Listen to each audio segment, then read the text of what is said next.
Alejandro, gracias por este ratito. Bienvenido. Al contrario, buenas noches. ¿Puede el gobierno tener o haber tenido el fin de semana una especie de quiebre con algún sector de clase media en particular argentino que había abandonado, que estaba enojado, que estaba enemistado con el gobierno, pero que había llevado al gobierno al poder? Yo no sé si un quiebre, sin duda el gobierno sale con el pecho hacia arriba del fin de semana, organizó y llevó a cabo una cumbre verdaderamente relevante, lo hizo con muy buenos resultados, no solo para el país y para el gobierno, sino para los que vinieron.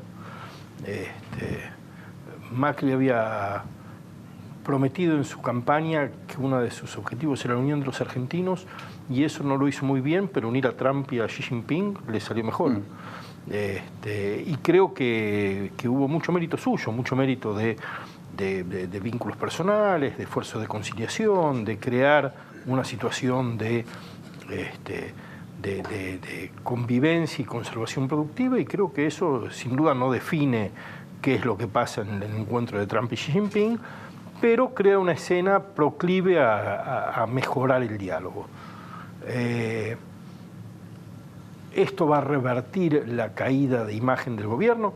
Bueno, no sé si va a revertir la caída de imagen. Sin duda es una buena noticia para el gobierno, es una buena noticia para mucha gente que tiene más afinidad con la idea de lo abierto que con la idea de lo cerrado, con la idea de vincularse con los otros y no encerrarse sobre sí mismos, etc. Creo que hay sin duda mérito y hay un logro. Me pregunto si el gobierno lo va a leer bien, porque tengo la impresión de que el gobierno ha leído mal sus éxitos, los ha mal interpretado y ha actuado mal a partir de una mala lectura de sus propios logros. Ocurrió cuando levantó el cepo y controló la situación y pensó que eso garantizaba una lluvia de inversiones que no llegó nunca. Ocurrió cuando... ganó las elecciones, ¿no? Ocurrió cuando como consecuencia de eso decidió liberalizar el flujo de capitales, pensando que sus ideas acerca de la economía se correspondían con lo real indefectiblemente, y no entendió que el capitalismo financiero no funciona bajo la lógica emocional del gobierno, y le produjo una corrida que todos conocemos. Quiero decir, lee mal sus logros, lee mal sus triunfos. ¿Cuál podría ser una mala lectura de este logro?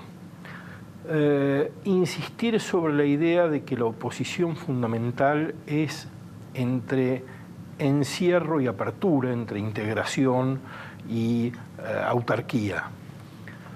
Y creo que es un momento, y la composición de la cumbre misma, es decir, la naturaleza de los problemas que los mandatarios presentes reflejaban, la composición de la cumbre misma lo demuestra, es un momento en el que hay que poner mucha atención al matiz y no al entusiasmo.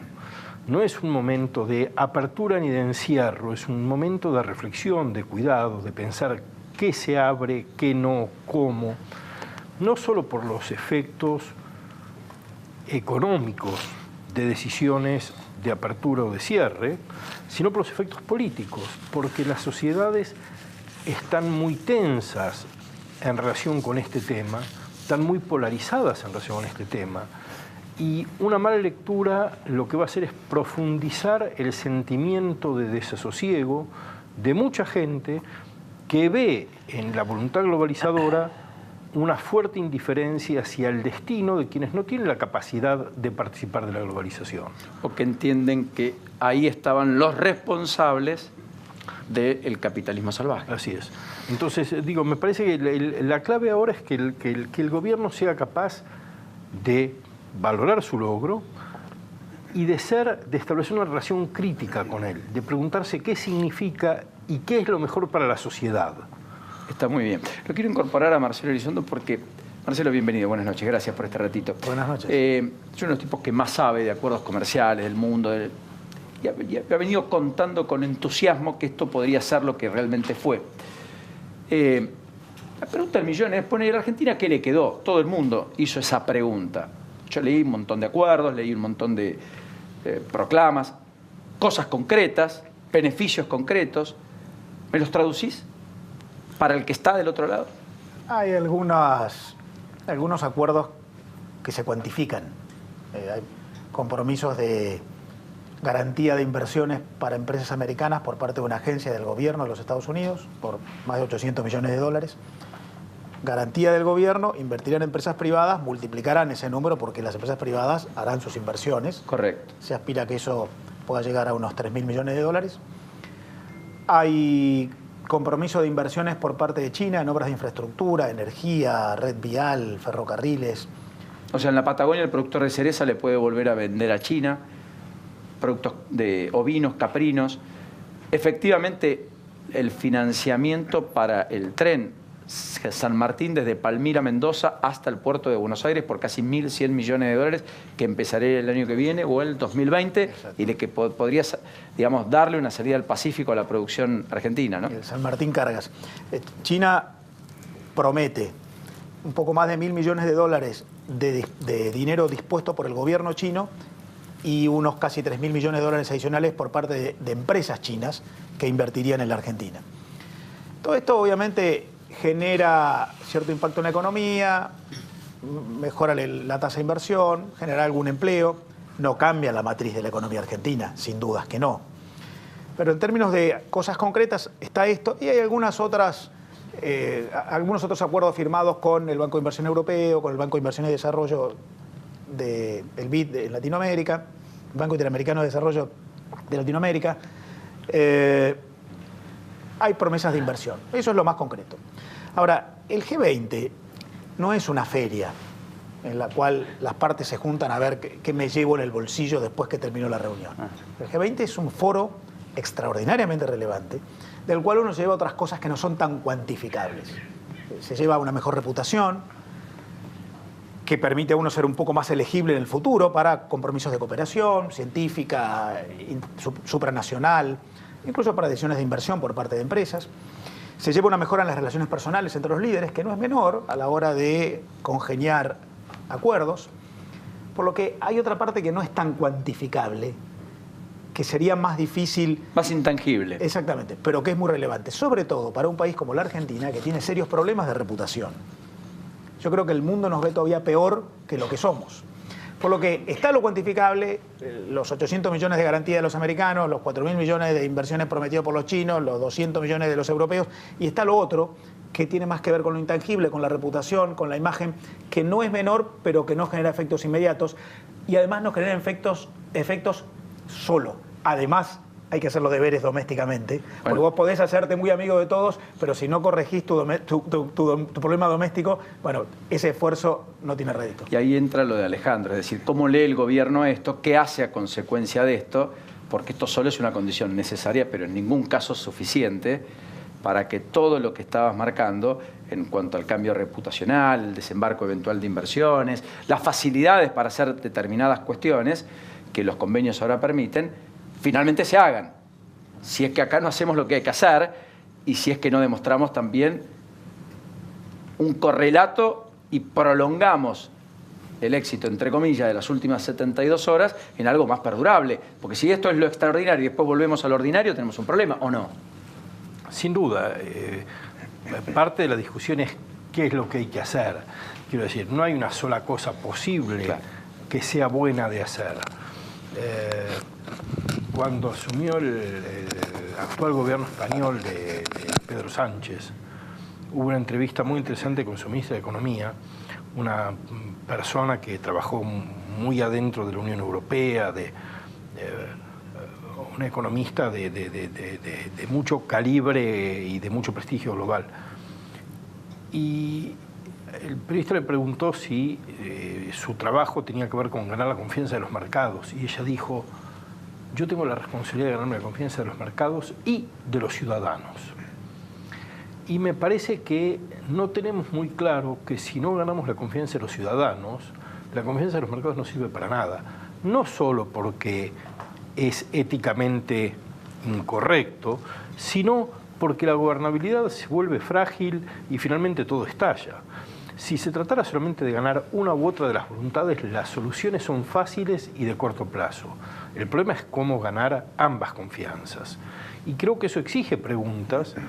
Me parece que la política argentina nos está haciendo esas preguntas y creo que sería importante tratar de entender qué es lo que hay que hacer para que haya niveles de satisfacción suficientemente extendidos de modo tal que eso que se haga sea duradero. Claro, y que no sea una especie de disociación lo que la Argentina proyectó durante estos días al mundo y lo que puertas adentro ocurre con la dinámica de protestas crecientes que la Argentina atraviesa y tiene, y de tensiones permanentes en muchos casos. Marcelo, ¿cuánto representa en el comercio mundial Argentina hoy? Aproximadamente 0,35% de todas las exportaciones mundiales son las exportaciones argentinas. ¿Cuánto? 0,35%. De todo lo que exporta el mundo, la Argentina representa el 0,35%. ¿Y cuánto llegó a representar? Antes de mediados del siglo pasado, 1940, Argentina representaba más de 2,5%, más de 2,5%. O sea, 8 veces más de lo que representa hoy. Y hace 50 años representábamos 0,8%, sin ir tan lejos. La curva viene así. Los demás comercian, se vinculan, se integran cada vez más. Y nosotros hemos ido perdiendo participación relativa a lo largo de las décadas. En este sentido, no pasó desapercibido lo de Macri en conferencia de prensa dando cuenta del diálogo con Bolsonaro, ¿no, Nacho? Que marcabas vos tremendo. Ahí blanqueó, digamos, que ya se puso a tratar de destrabar las negociaciones entre el acuerdo del Mercosur con la Unión Europea. Bolsonaro, que fue el hombre que nombró Macron para poner paño frío a esa negociación que se suponía podía tener, o se generaba expectativa que podía tener un desenlace durante el G20. Bueno, Macri planteó que habló con Bolsonaro y dejó abierta la posibilidad de no ir Mauricio Macri a la asunción de Bolsonaro, porque dijo, nos vamos a ver antes del verano. Verano, 21 de diciembre. Sí. Supongo que va a ser después. Asume el 1 de enero. Supongo que va a ser después de la asunción, en el verano. No le hace ninguna gracia a Macri ir hasta Brasil el primero de enero. Y yo, si me apuras un poco, te digo que no va a terminar yendo. ¿Y va a ir otra vez Michetti? Y bueno, por algo es vicepresidenta, ¿no? ¿Por qué no? Perdóname, hace bien Macri en hablar en estos momentos con el respaldo que le dio la foto y todo lo que se generó acá en el G20 con un Bolsonaro que venía para nosotros a comerse los chicos crudos porque casi negaba la existencia del Mercosur, ponía sus propias reglas de juego en la relación bilateral. Esta foto y este compromiso mundial acá en la Argentina me parece que lo revitaliza a Macri y lo pone en otro lugar para hablar con Bolsonaro. Estuvo muy desdibujado Michel Temer. ¿Es integrante del G20? Perdón, que ahora se me hizo una laguna. Sí, claramente. Sí. Brasil es miembro del G20. Brasil es una... desapercibido y sí. La locomotora americana. Digamos. Bueno, Temer está en el último mes de su mandato, tiene muy poco margen de maniobra, es una figura política muy desgastada. El G20 acuerda cosas para el futuro. Él tiene futuro político de 20 días. Sí. Llega carente totalmente de popularidad, con una gestión cuestionada, con casos de corrupción resonantes, de los que salvó porque Brasil no soportaba eyectar otro presidente del gobierno y porque estaba haciendo los ajustes que sectores importantes de interés exigían. Pero Temer es una figura irrelevante hoy en día. El que cumplió años fue Piñera en medio de la cumbre, le cantaron el feliz cumpleaños. Ahora, Piñera es la salida al Pacífico para parte de la región, América Latina, etcétera. Se lo vio, digamos, muy al conteste de los planteos de Japón, Shinzo Abe, etcétera. ¿Entendés, Marcelo, que el último año de Macri va a tener mucho de Chile y no tanto de Uruguay y Paraguay, por ejemplo? Lo primero que me parece importante decir es que Piñera estaba por invitación del gobierno argentino. Chile al igual no que es... Pedro Sánchez, digamos. Claro. Bueno, pero no, Pedro Sánchez está porque España es una invitada permanente en las reuniones del G20. Porque si no, no estaríamos nosotros. Cuando se formó el G20, España no era miembro España reclamó, obviamente, porque es una de las 20 principales economías del mundo, la Argentina no lo es. Entonces se decidió la salida de que España es invitada permanente aun cuando no es miembro del G20. En cambio, Chile fue invitado por el gobierno argentino en su carácter de organizador de la reunión del G20, lo cual marca una apuesta política de parte de Macri en la región. Claramente, un vínculo no solamente Argentina-Chile, sino Macri-Piñera. Sí, no invitó a Maduro, que sí fue a la asunción de López Obrador en México. No invitó al presidente de Paraguay. Claro, sin ir más lejos. Por lo tanto, o al presidente de Uruguay, que es el país hermano. Exacto. Lo cual marca una apuesta política. Macri ha tenido una buena cantidad de gestos en favor de los países latinoamericanos del Pacífico. Entre ellos, que en el primer año de su mandato logró la incorporación de la Argentina como miembro observador de la Alianza del Pacífico, que es el acuerdo que tienen Chile, Perú, Colombia y México. Yo creo que es posible que, en términos de tu pregunta, Paulino, la Argentina tenga más Chile y menos Uruguay y Paraguay en el año próximo, lo cual implica una diferente concepción del Mercosur. Yo creo que lo que Bolsonaro está proponiendo para el Mercosur, que es una flexibilización, no un bloque tan cerrado, y que cada uno de los países empiece aún siendo parte del bloque, tener sus políticas externas autónomas, algo que va a terminar ocurriendo. Y ahí probablemente la Argentina vuelva a la vieja idea de Perón del ABC, Argentina, Brasil, Chile, que va a terminar siendo, me parece, el eje estratégico de vinculaciones de la Argentina a la región. Te quiero aprovechar, Alejandro, en términos de la dinámica política y electoral que se proyecta. Aparecieron ya el lanzamiento de Scioli, que estuvo recorriendo una vez más el interior de la provincia de Buenos Aires, fue a la sede del ESMAT ahí en Cañuelas, e incluso lo hizo con camionetas ya ploteadas con Scioli 2019, con su habitual naranja, pero también el azul. Esta es la imagen, digamos, de lo que se vio camino a Asia. Habló Urtubey y dijo hay que saltar la grieta entre Cristina y Macri, por lo tanto hay que ir por un camino equidistante de ambos. Apareció Sergio Massa diciendo hay que sacar a Macri del gobierno porque finalmente la Argentina crece solo con un gobierno distinto y con una mirada diferente de la que Macri tiene.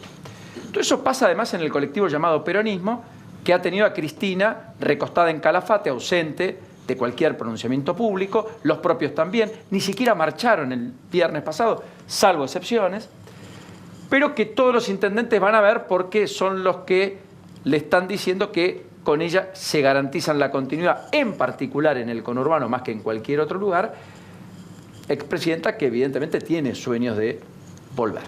La pregunta es, ¿todo eso es amalgamable en una oposición que pueda ser competitiva y que unifique criterios y que sea la oposición a Macri, o eso va a estar definido y atomizado y dividido? Muy difícil saberlo hoy. Yo creo que si Cristina se presenta, buena parte de lo que se conoce como peronismo federal o etcétera no va a participar de esa lista ni de esa alianza.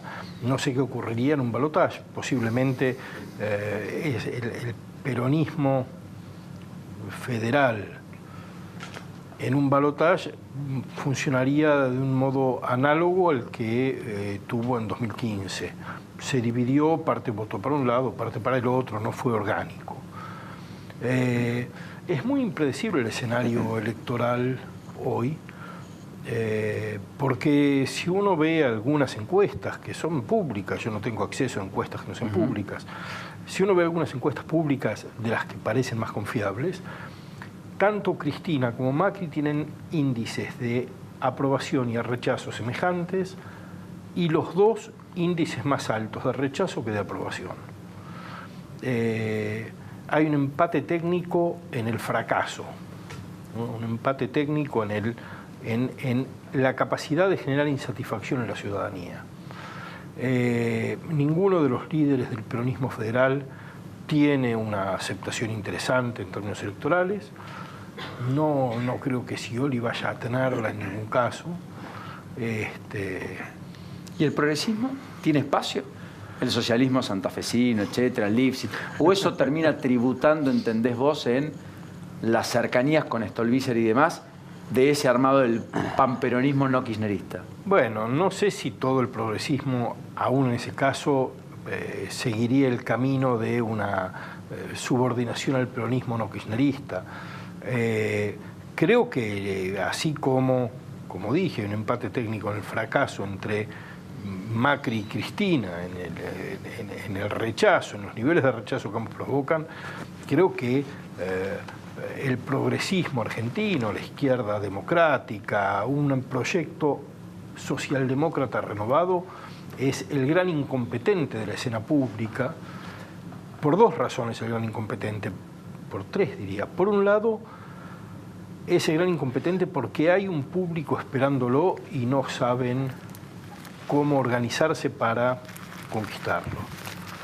Por otro lado, porque hay una necesidad política de que eso exista, porque aún sin aspiraciones de poder, de llegar al gobierno, un bloque parlamentario relevante serviría para moderar los peores impulsos de los otros sectores, los peores impulsos libremercadistas y los peores impulsos populistas, los peores impulsos, quiero decir, serviría para moderar. Sería como una especie de valla de contención, claro, a los excesos, ¿entendés? Mejoraría además el contenido de la discusión pública, etc. Y creo que hay una tercera razón que hace imperdonable esa ausencia, y es que, a pesar de muchas críticas que se puedan hacer, la gestión del socialismo en Santa Fe ha sido una gestión realmente de muy alta calidad, a tal punto que el nivel de aprobación de la gestión del gobernador Lifschitz es muy alto en la provincia. Ha sido renovador verdaderamente en salud, en educación, en justicia, en infraestructuras, en la dinámica productiva, en la política social. Es decir, tienen algo para mostrar, es necesario que estén en el espacio público y hay una parte de la sociedad, ¿cuánto? El 10, el 12, el 15, el 18, el 20% de la sociedad que miraría con buenos ojos. Por tanto, es incomprensible la incapacidad de generar una opción socialdemócrata en la A propósito de eso, la novedad saliente es que le han pedido el gobernador Lifschitz y Perotti le ha reclamado en público ir juntos a presentar la demanda ante la Corte para que sea la Corte la que diga cómo le tiene que pagar Macri lo que adeuda de la retención indebida del 15% de fondos del ANSES que hizo no el gobierno de Macri, sino el de Cristina Fernández de Kirchner, y por el cual Córdoba, San Luis y Santa Fe habían litigado ante la propia justicia. Y ahí hay una discusión, primero en el cuánto y después en el cómo. En el cómo nunca se pusieron de acuerdo, y en el cuánto también discuten, porque Santa Fe pide 53.000 millones y el gobierno nacional dice que son 38.000 millones. La Corte dijo hay que pagarlo. Les mandó a pactar y acordar a marzo de este año. Todo se dilató. Fui ingenuo en creerle al presidente, dijo Lifschitz en público, el propio gobernador. Lo cierto es que están invitando a que los dirigentes de Cambiemos también se sumen y vayan todos juntos a plantearle a la Corte que esa plata se devuelva. Veremos, pero va a ser una decisión que la Corte va a tener que tomar. Marcelo, antes de despedir a Alejandro y también a vos, ¿la economía encontró piso o no encontró piso a todo esto? Porque hoy volvemos con los paros, los aumentos, en fin, la caída profunda en la comercialización de autos, 46%, la más relevante en noviembre desde el 2002, la caída de la venta de motos que es muy amplia, bienes durables, comercio minorista, 15,6% en noviembre, una caída realmente muy fuerte, que es la que está justificando el cierre de persianas o alguna destrucción de empleo en algunos sectores. La pregunta es, ¿hay piso o no? Volvimos a la realidad, después de la magia del fin de semana. Da la sensación de que estamos tocando el piso. En la Argentina nunca se sabe, pero da la sensación de que estamos tocando el piso, porque lo que está pasando ahora son los efectos de los golpes más duros que padecimos hace 2 o 3 meses, sobre todo la devaluación, que afectó seriamente el poder adquisitivo, que impulsó la inflación, ante lo cual el gobierno reaccionó con una suba de la tasa de interés, y todo eso es un combo para abordar la emergencia. La Argentina está con una agenda de emergencia. Y mientras tanto, el problema es que no puede tomar la agenda de lo estratégico y de lo importante. Tú me preguntas a mí, ¿qué es lo más serio que le pasa a la Argentina? La tasa de inversión, que es bajísima.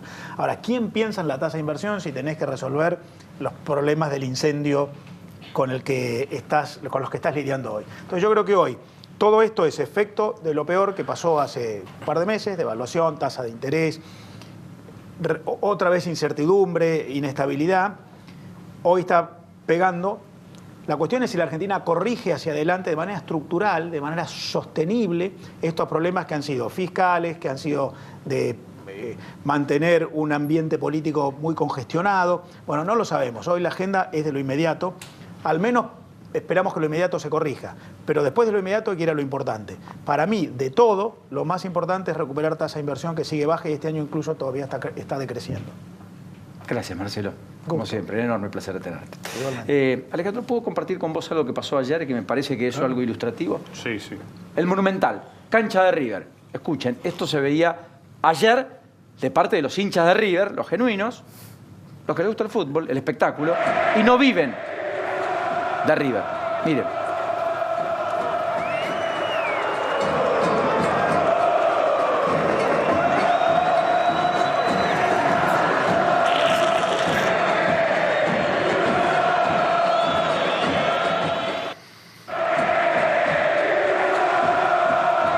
Esto le cantaba la gente a la barra, a los borrachos del tablón, que ahí tenían la bandera. Era la única que estaba, como siempre, todo el resto había invertido la bandera, la había puesto al revés. Esta con la Conmebol, había banderas en la Popular que de ninguna manera se le animan a la barra brava, que están dadas vueltas. O sea, era también contra la Conmebol el canto. No era unánime solo contra la barra. Pero era la barra, Conmebol, la dirigencia, parte de la dirigencia. Alguno empezó a cantar contra la Conmebol y después el resto del estadio contra la barra. Exacto. En cualquiera de los casos... Que se vayan todos. ¿Qué es eso? No alcancé a entender lo que cantaban, pero... Que se vayan todos. Que se vayan todos, que no quede nadie. Uno solo. Bronca, impotencia. Es bronca, es impotencia. Me parece que es difícil sacar conclusiones generales de casos particulares, ¿no? Quiero decir, no es que esto expresa nada necesariamente, no necesariamente expresa nada más que el enojo porque los dejaron 2 veces en la cancha sin el partido y finalmente les quitaron la posibilidad de ver el partido. Me parece que es normal ese enojo, es bueno que lo expresen de ese modo. Creo que lo más relevante de todo esto es algo que se comentó aquí antes. El gobierno no ha hecho nada para desmontar los mecanismos de complicidad entre la delincuencia, la barra, los dirigentes, las fuerzas de seguridad y la política. Y teníamos una oportunidad histórica porque el que gobierna estuvo 10 años comandando uno de los clubes más relevantes. Así es. Y se esperaba que, si bien iba a ser difícil sacar la economía adelante, que al menos una cierta renovación de las prácticas políticas se pusiera en marcha y la renovación de la vida de los clubes de fútbol y el fin de esa complicidad tan tóxica que todos conocemos podría haber sido un excelente territorio para mostrar una voluntad de cambio que se desdeñó lamentablemente. Alejandro, gracias. Al contrario, Paulino, vos. Hasta la próxima, como siempre.